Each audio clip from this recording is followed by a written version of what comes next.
এই দেখো পরীক্ষার সময় ধরো এটা হচ্ছে একটা পিল করে দিছে, হ্যাঁ, পিল করে দেওয়ার পরে এই যে আমি জাস্ট এই যে এইভাবে করে ধরবো। হ্যাঁ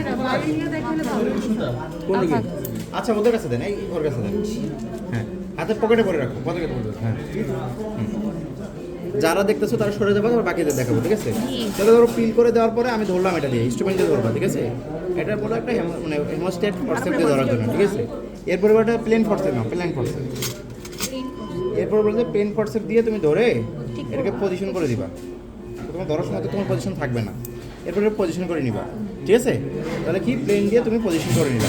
এটাতে কিন্তু নাম্বার আছে, ঠিক আছে? এরপরে তুমি এটার সাইজ দেখবা কত, 10 সাইজ। আমার এখানে কি আছে 4, 4 দিয়ে হবে না, তাহলে কি লাগবে 3 লাগবে। রাধা দিদি 3 নম্বর হ্যান্ডেল দেন, 3 নম্বর হ্যান্ডেল দেন ভাই। পলিন 1 খুলতেছেন কেন? এখানে লাগাইতে হবে, ঠিক আছে? দেখো লাগানোর নিয়ম হচ্ছে অ্যাওয়ে ফ্রম দ্য বডি, ঠিক আছে? অ্যাওয়ে ফ্রম দ্য বডি এই যাবে, এই যে একটা যে গ্রুপের মধ্যে দিয়ে এটা ঢুকবে, ঠিক আছে? তাহলে এই যে দেখো এখানে একটা দেখো এই যে একটা খাদ আছে, তাহলে গ্রুপের সাথে গ্রুপ, ঠিক আছে? ঠিক আছে, এরপরে নিচের দিকে এই যে, ঠিক আছে? নিচের দিকে লাইনটা চাপ দিবা, ঠিক আছে? এটা শেষ রাখবা, রেখে আবার তুলবা, তুলবার পর খুলতে হবে। খোলার সময় দেখো এই যে এই একটু কর্নার ধরতে হবে, ঠিক আছে?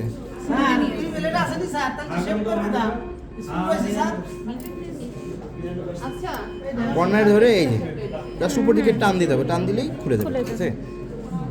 টান দিয়া দেখো এটা এটা খুলতেছে না কেন, দেখো এই যে ব্লেডটা এইটা ভালো না, এই জন্য এটা দিয়ে হচ্ছে না, ঠিক আছে? তারপরে তোমার পরীক্ষার সময় তোমাকে সবচেয়ে ভালোটাই দেওয়া হবে, ঠিক আছে? টেনশন নিও না।